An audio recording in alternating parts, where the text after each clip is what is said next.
किसान साथियों राम राम। आशा करता हूँ आप सब ठीक ठाक होंगे। साथियों, आज हम चर्चा करेंगे किसान की मित्र फंगस के बारे में। साथियों, यदि इसी तरह की चर्चा में आप जुड़ते रहें और इसी तरह की जानकारी आपको मिलती रहे, इस बात के आप इच्छुक हैं तो आप चैनल को सब्सक्राइब करें, इसके सामने वाली घंटी का बटन दबाएं और अपने दोस्तों तक शेयर करें, क्योंकि हर किसान को इस तरह की जानकारी होना बहुत ज़रूरी है। साथियों, एक बात मैं आपको अच्छी तरह से बता देना चाहता हूँ कि अकेला चना पहाड़ नहीं फोड़ सकता।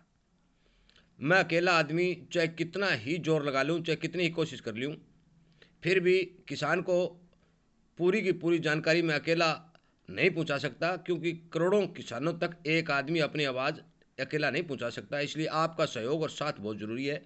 यदि आप शेयर करेंगे तभी हर किसान तक इस तरह की जानकारी पहुंचेगी और किसान को कम खर्च में ज़्यादा फायदा मिलेगा। साथियों, हम बात करेंगे किसान की मित्र फंगस जो कि खेत के अंदर बहुत ही ज़रूरी है, क्योंकि आज के समय में जितनी भी हमारे देश के अंदर ज़मीन है, उस ज़मीन के अंदर हानिकारक फंगस पैदा हो चुकी है। कोई शायद ही एक आधा खेत ऐसा बचा है जिसमें ये फंगस, जो खेतों में जो पौधे हम उगाते हैं, जो फसलें लगाते हैं, उनको नुकसान नहीं पहुंचाती। साथियों, पौधे की जड़ें खराब हो जाती हैं, पौधे का विकास नहीं हो पाता। ये सबसे बड़ी समस्या है। निमाटोड की बीमारी जो जड़ों में काली काली गांठें बन जाती हैं, वो भी हर फसल में आने लगी, चाहे नरमा हो चाहे गेहूँ, हर फसल के अंदर वो नुकसान पहुंचाती है। यहाँ तक कि कुछ किसान भाइयों ने तो मेरे को ये बताया भी हमारे खेतों से ग्वार की फसल जो है वो जड़ से खत्म होने लगी है। इसलिए साथियों, इस के बारे में चर्चा करनी बहुत ही जरूरी थी। साथियों, उस फंगस का नाम है ट्राइकोडर्मा। ट्राइकोडर्मा एक ऐसी फंगस है जो जमीन के अंदर जितने भी हानिकारक फंगस के जो जीवाणु होते हैं उनको खाती है और जड़ को सुरक्षा प्रदान करती है।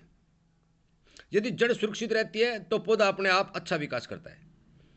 परंतु इस ट्राइकोडर्मा की जरूरत क्यों पड़ी?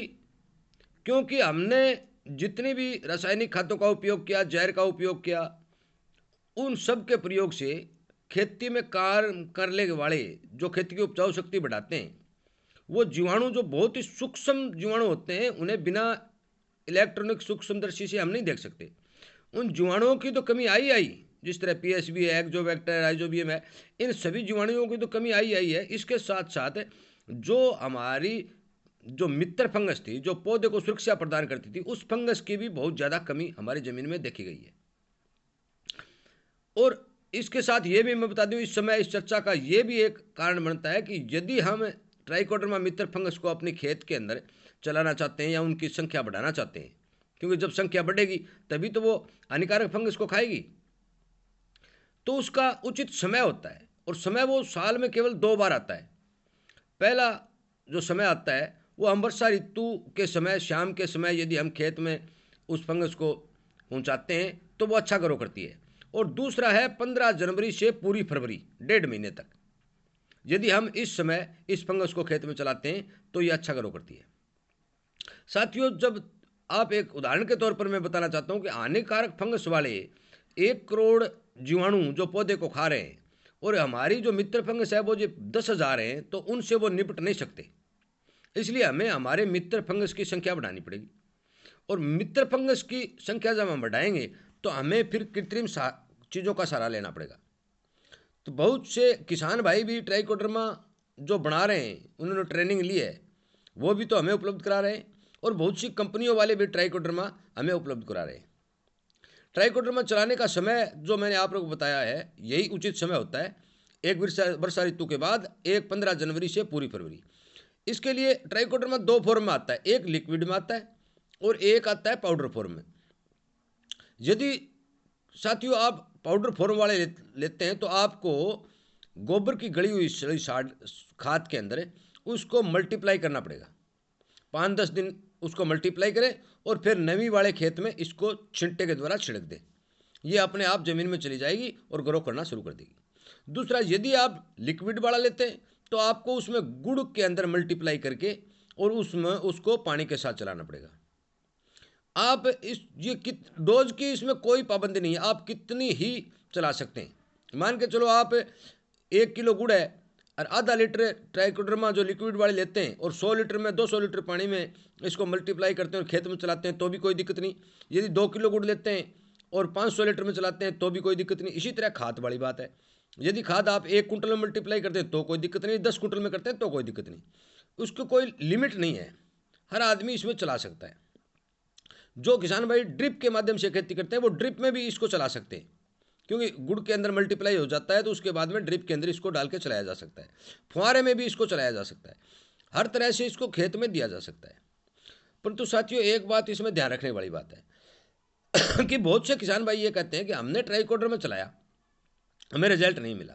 साथियों ट्राइकोडर्मा एक ऐसा मित्र फंगस है जो एक बार चलाने में इतना रिजल्ट नहीं दिखाता जो हम चाहते हैं, क्योंकि एक बार यदि हम चलाते हैं तो जीवाणुओं की पूर्ति जमीन में नहीं हो पाती और मित्र फंगस जो है वो कम रह जाती है और हानिकारक जो फंगस है, नुकसान करने वाली फंगस है, वो उन पर हावी रहती है। तो हमें लगातार 3-4 बार हर फसल में यदि हम चलाएंगे तो आपके खेत से जड़ गलन नामक या उखेड़ा नामक या निमाटोड नामक बीमारी, मैं गारंटी से ये बात आपको बता देना चाहता हूँ कि वो खत्म हो जाएगी और बिल्कुल थोड़े से खर्च में खत्म हो जाएगी। आप 1 लीटर भी ले सकते हैं, 200 रुपये में 1 लीटर आ जाएगा, 250 में आ जाएगा।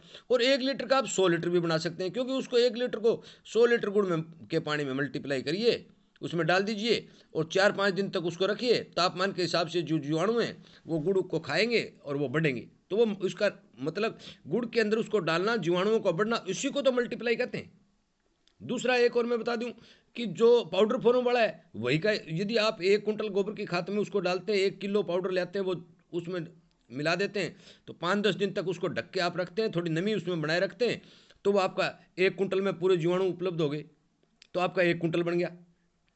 मैं ये सीधी भाषा में समझाना चाहता हूँ आपको। यदि आपने मान को चलो 1000 जीवाणु लिए और उसको मल्टीप्लाई करके आपने 1 करोड़ बना लिए, तो फिर 1 करोड़ बन गए आपके। तो इसलिए इसको ज़्यादा खर्च करके या ना भी कोई ज़्यादा मेहनत भी नहीं है, तो ज़रूरी है कि हम अपने खेत की सुरक्षा जो जीव देते हैं उन सुरक्षा देने वाले जीवों की संख्या खेत में बढ़ाएं। ट्राइकोडर्मा है, सूडोमोनास है, इस तरह की जो मित्र फंगस है उनको खेत में हम हर फसल के हिसाब से थोड़ा थोड़ा चलाते रहेंगे, तो 2-3 साल में जिन खेतों में ये भयानक बीमारी आई हुई है या आने की संभावना बनी हुई है या उसमें कुछ एक में थोड़ी है, आगे आने वाले ज़्यादा बढ़ने वाली है, उन खेतों में यदि इसका प्रयोग करेंगे तो हमें उसका फायदा और लाभ पूरा पूरा मिलेगा। साथियों एक बात इसमें ध्यान रखने वाली और है, ट्राइकोडर्मा जो भी खरीदें वो ताज़ा होना चाहिए। 2 या 3 महीने से ज़्यादा का बना हुआ ट्राइकोडर्मा आप न लें, क्योंकि उस ट्राइकोडर्मा में जितने जीवाणु कंपनी वाले या कोई भाई किसान भाई बना रहा है वो इतनी जो पावर नहीं रहती, उसमें जीवाणु घट जाते। इसलिए आप 2 या 3 महीने से ज़्यादा पुराना ट्राइकोडर्मा न लें, नया ट्राइकोडर्मा लें। और जिस भाई से ट्राइकोडर्मा ले रहे हो आप, उससे ये बात ज़रूर पूछे कि हमें किस तरह से इसको मल्टीप्लाई करें, क्योंकि आपको वो आमने सामने बैठ कर समझाएगा तो और ज़्यादा समझ में आएगी। इसलिए कृपया करके ट्राइकोडर्मा या सूडोमोनास इस तरह के जो मित्र फंगस हैं उनको अपने खेत में जरूर चलाएं। और ध्यान देने वाली बात यह है कि आपको साल में 2 ही समय ऐसे मिलते हैं जिनका प्रयोग हम इस मित्र फंगस को कर सकते हैं, क्योंकि आम समय में गर्मी ज़्यादा हो या ज़्यादा सर्दी हो तो उसमें ये फंगस खेत के अंदर इतना ग्रो नहीं करेगी। इसीलिए तो मैं आज ये वीडियो बना रहा हूँ कि इसका ग्रो करने का उचित समय आने वाला है। कोई भी खेत हो उसमें इसका प्रयोग करना आज के समय में बहुत ज़रूरी हो गया है, क्योंकि हानिकारक फंगस की मात्रा दिन ब दिन बढ़ती जा रही है और गेहूं में पीड़ापन आ गया। अब की बार तो सरसों में जल्दी जो ये जड़गलन रोग फंगस जड़ों में लगी हुई है, तो इसलिए हानिकारक जो दुश्मन जो फंगस है उसको मारना अति आवश्यक है। तो कृपया करके इस बात पर ध्यान दें। यदि किसी भाई के बात समझ में नहीं आती हो तो आप ट्राइकोडर्मा को याद रख लें। और ट्राइकोडर्मा के बारे में यूट्यूब वाले बहुत ज़्यादा वीडियो बना रखे हैं, हर डॉक्टर जो बना रहा है वो उसको वीडियो को ध्यान से सुन लें, ताकि आपको ट्राइकोडर्मा के बारे में पूरा का पूरा ज्ञान मिल जाएगा। साथियों एक बात इसके साथ मैं कहता हूँ, जितने भी वीडियो मैं चलाता हूँ वो वीडियो आप यदि पूरा सुनेंगे तो उसमें आपको पूरा समझ में आएगा। मैं साधारण और देसी भाषा में किसान को समझाने की कोशिश करता हूँ, ताकि किसान के समझ में हर बात समझ में अच्छी तरह से आ जाए। कृपया करके मेरी बात पर ध्यान दें, अपने खेत में ट्राइकोडर्मा सूडोमोनास जैसे मित्र फंगस का प्रयोग करें और जड़ों में आने वाले रोगों की रोकथाम अवश्य करें। आपका बहुत बहुत धन्यवाद।